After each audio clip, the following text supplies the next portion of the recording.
Assalamualaikum warahmatullahi wabarakatuh.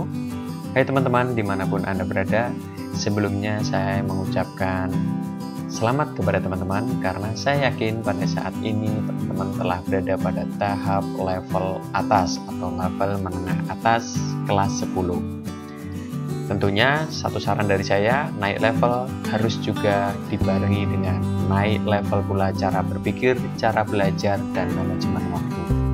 Baik, materi pertama yang akan teman-teman temui di kelas 10 ini adalah observasi dengan materi mata pelajaran bahasa Indonesia kelas 10 ya. Baik, buku yang digunakan adalah buku dari Kemdikbud tahun 2015 ya. Semoga teman-teman juga sedang mempelajari materi ini, buku ini, dan memegang buku ini pula. Peta konsep yang dapat disajikan dalam buku tersebut semester awal yaitu ada 4 SK atau standar kompetensi 31, 41, 32, 42. SK tersebut akan teman-teman peroleh selama beberapa bulan atau minggu ya untuk membahas materi khusus observasi. Baik. Di subbab pertama, menginterpretasi LHO, di sini ada 3 poin penting atau 3 topik penting yang akan teman-teman pelajari. Untuk itu, semakin berkonsentrasilah karena kita akan mengetahui terlebih dahulu apa itu observasi dan bagaimana cara mengobservasi.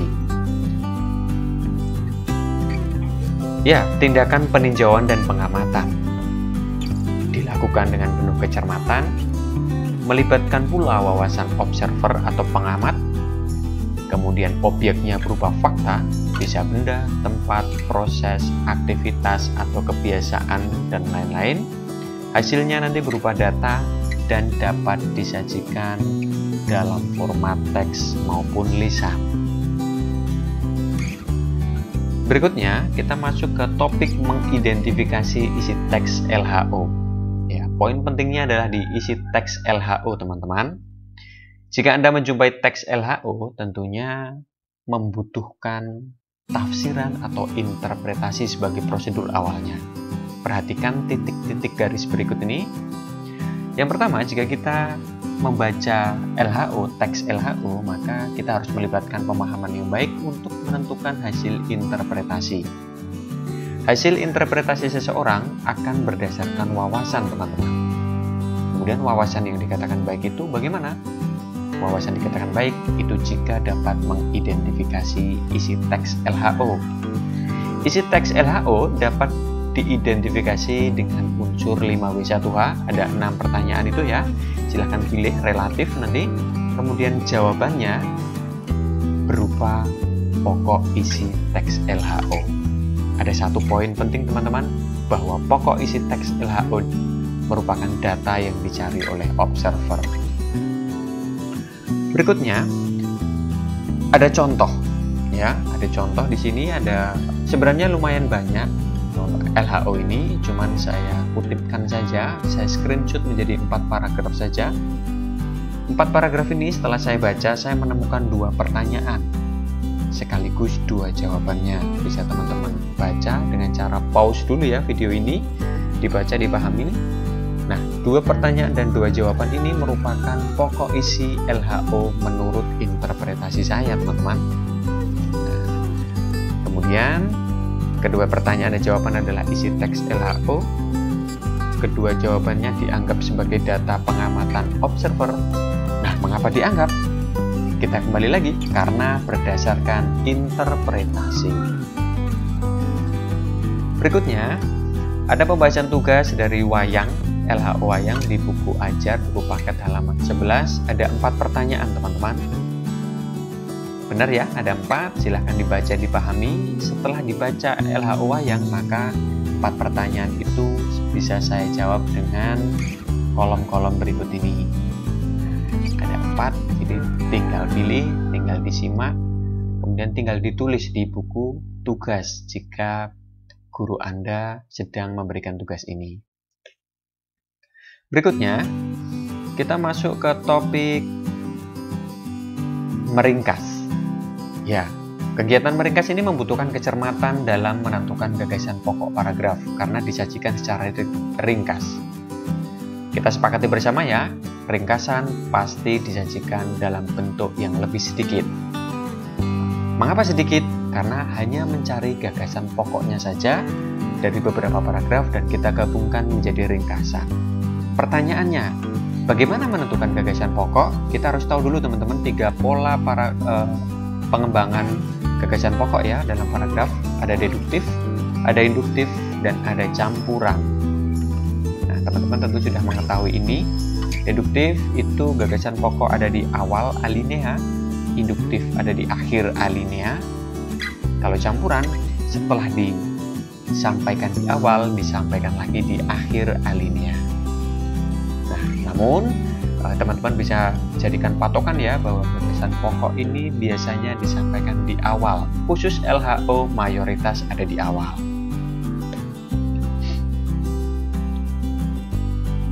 Berikutnya, LHO The Topeng Museum Angkut. Akan kita ringkas, berarti akan disajikan dalam bentuk yang lebih singkat, sedikit begitu ya. Maka kira-kira ada berapa gagasan pokok yang dapat kita temukan? Betul, ada 5. Mengapa 5? Karena ada 5 paragraf, berarti ada 5 gagasan pokok yang dapat kita temukan.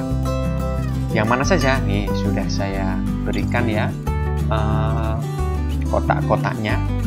Ya, jadi ada di awal semuanya, teman-teman nanti tinggal menggabungkannya menggunakan apa? Menggunakan konjungsi agar gagasan-gagasan pokok ini menyatu menjadi ringkasan yang baik dan tepat. Berikutnya, kita sampai ke topik menyimpulkan fungsi LHO. Ya, teks LHO itu kesimpulannya berfungsi untuk apa? Nah, berarti membutuhkan interpretasi atau membutuhkan pendapat teman-teman. Berikut adalah penjelasannya. Dasar yang digunakan untuk menyimpulkan adalah data dari hasil interpretasi. Nah, saya punya gambaran di sini. Setelah kita menemukan isi pokok, kita gabungkan menjadi bentuk ringkasan, kita interpretasikan dengan wawasan kita sehingga muncullah kesimpulan dari teman-teman semuanya. Kesimpulan ini yang pertama harus menelusuri dari isi pokok dulu. Isi pokok yang kita peroleh, kita bidik kira-kira mana yang menjadi poin penting dari isi pokok itu. Kemudian kita interpretasikan sasaran informasi. Kita akan mulai kembangkan menjadi sebuah kesimpulan dengan menambahkan kebermanfaatan informasi itu. Bisa kesan, pesan, maupun solusi. Sehingga menjadi kesimpulan menurut interpretasi teman-teman semuanya. Di sini ada contoh cara memberikan kesimpulan pada LHO wayang. Nah, sudah saya beri awalan teman-teman, nanti tolong tinggal teruskan sesuai dengan interpretasi teman-teman semuanya. Jika kita baca wayang, kita cari isi pokoknya, kita gabung menjadi sebuah ringkasan, kemudian jika kita simpulkan, maka menjadi seperti ini. Setelah membaca dan memahami LHO wayang, fungsi dari teks tersebut adalah memberikan penjelasan untuk rakyat Indonesia, bahkan dunia, bahwa wayang termasuk warisan budaya Indonesia yang sah karena telah bla bla bla. Selain itu, pembagian jenis wayang dari tiap daerah semakin mempertegas bahwa wayang bla bla bla. Oke, pancingkan yang lumayan menarik bagi teman-teman ya, silahkan diteruskan. Begitu juga di The Topeng Museum Angkut. Bisa sama polanya dengan wayang, tinggal melengkapi sesuai interpretasi teman-teman. Oke, kita masuk ke subbab yang B, yaitu merevisi isi teks LHO. Topik pertama adalah melengkapi isi teks. Sebentar, di sini ada 2 hal yang berkesinambungan antara merevisi dan melengkapi. Betul, merevisi tidak asing lagi ya. Merevisi berarti kita membenahi atau kita melengkapi pada satu objek yang kira-kira belum tepat, kurang, rumpang, akan kita revisi. Termasuk di poin pertama, melengkapi teks LHO. Merevisi teks LHO berarti membenahi sesuatu hal yang salah atau kurang pada teks tersebut. Katakanlah ini adalah LHO. Nah, pada dasarnya teman-teman harus tahu LHO ini punya 3 bagian penting. Ya, Ya, yang garis atas namanya PU, yang tengah bagian, yang terakhir manfaat. PU itu adalah mendefinisikan objek yang diobservasi. Ya, itu PU. Kemudian setelah mendefinisikan, kemudian mengklasifikasikannya jika punya beberapa jenis. Deskripsi bagian tugasnya adalah menguraikan dan menjelaskan tiap dari klasifikasi yang ada. Dengan kata lain, lebih diperinci begitu. Kemudian beralih ke yang paling bawah, deskripsi manfaat. Ketika definisi objek sudah disampaikan, klasifikasi sudah diuraikan, maka pasti ada fungsi dari objek-objek tersebut.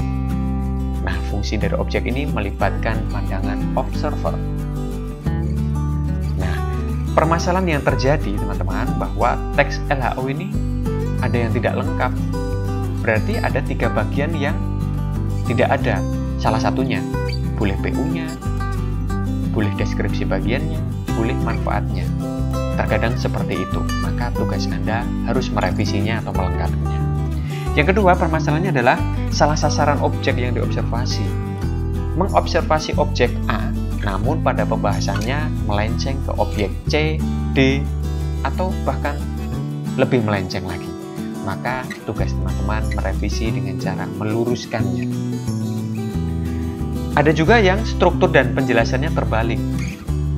Pertama PU tapi menjelaskan manfaat, menjelaskan bagian tapi isinya pernyataan umum. Nah, ini sering sekali terjadi.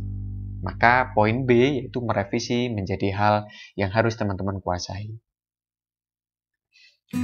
Nah, kita bahas secara khusus mengenai struktur teks LHO. PU atau pernyataan umum itu menjelaskan latar belakang objek secara kronik atau secara urutan waktu, runtut dan runut. Objek dijelaskan secara urut dan runtut. Kemudian juga mempunyai ciri-ciri menggunakan kalimat definisi. Adalah, ialah, yaitu, merupakan. Nah, itu salah satu ciri-ciri dari PU.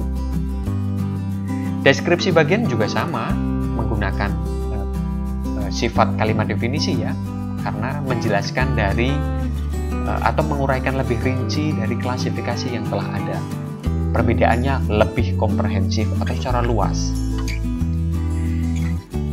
Deskripsi manfaat itu menjelaskan mengenai hal baik yang didapat dari objek. Tentu ada sisi positif dong dari objek-objek tersebut, maka disampaikan di sini. Berikutnya ada pembahasan tugas. Ada LHO mengenal suku Baduy. Jadi penulis atau pengamat sedang mengobservasi suku Baduy.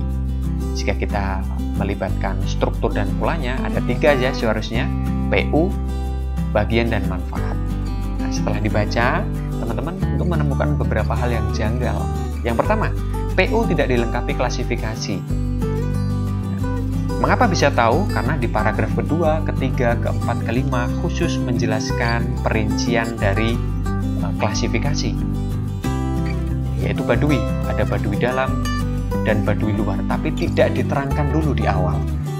Jadi langsung saja dijelaskan perinciannya. Nah, ini salah dan harus dibenahi. Klasifikasi seharusnya disajikan di akhir paragraf pernyataan umum sebelum beranjak ke bagian atau deskripsi bagian. Kalau deskripsi bagian itu gampang ya, ada 2, Baduy dalam dan Baduy luar. Jadi di paragraf 2, 3, 4, dan 5 ini semuanya deskripsi bagian. Apa ada yang terasa janggal? Betul, ada deskripsi manfaat yang entah kemana perginya atau belum ada mungkin. Nah, ini tugas teman-teman untuk melengkapinya.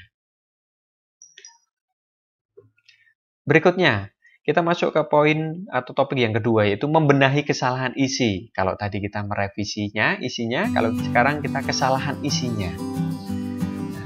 Isinya berisi apa? Oh, gimana ya? Isinya berisi ya. Isinya berstruktur apa? Ya berstruktur 3 tadi. Kegiatan pembenahan ini membutuhkan kecermatan dan kejelian pembaca. Kita jangan terbuai dengan asyiknya observasi ya, tapi kita harus peka juga struktur yang rumpang atau kurang begitu. Pembaca merangkap sebagai korektor untuk merevisi kesalahan. Pembenahan dilakukan berdasarkan struktur agar menjadi LHO yang tepat. Manfaat pembenahan agar LHO dapat diterima sebelum publikasi. Wah, ini ada di tangan korektor nih, sebelum LHO rilis begitu ya. Nah, ini ada pembahasan tugas teman-teman. Ada LHO sampah di sini. Silahkan dibaca, dipahami. Ada pertanyaan juga. Kita akan jawab dulu. Yang pertama, apakah kalimat definisinya sudah tepat? Ayo, gimana? Sudah tepatkah? Ya, di paragraf 1, 2, dan 3 semuanya menunjukkan ciri-ciri atau syarat kalimat definisi, yaitu menggunakan merupakan, adalah lagi ya. Pertanyaan kedua, 3, 4, dan 5 silahkan diteruskan sendiri. Nah, refleksi teman-teman. Pertanyaan yang sering muncul terkait LHO pada poin A dan B itu apakah bagian PU hanya disajikan satu paragraf? Tidak ya, boleh lebih asalkan masih tetap berisi PU. Ya, berisi latar belakang, kemudian disampaikan secara kronik, dan di akhir PU disinggung sedikit mengenai pengklasifikasian. Apakah klasifikasi selalu di akhir PU? Benar, selanjutnya diuraikan cara rinci pada deskripsi bagian. Pada deskripsi bagian terkadang masih diklasifikasikan. Masuk struktur apa? Ya, tetap deskripsi bagian. Bagaimana menyusun manfaat atau deskripsi manfaat? Libatkan wawasan, libatkan pandangan pribadi, dan usahakan bersifat solutif. Baik teman-teman, sesi ini kita akhiri dulu. Kita akan berjumpa kembali di video berikutnya. Merdeka belajar, salam pemerhati pemaham. Wassalamualaikum warahmatullahi wabarakatuh.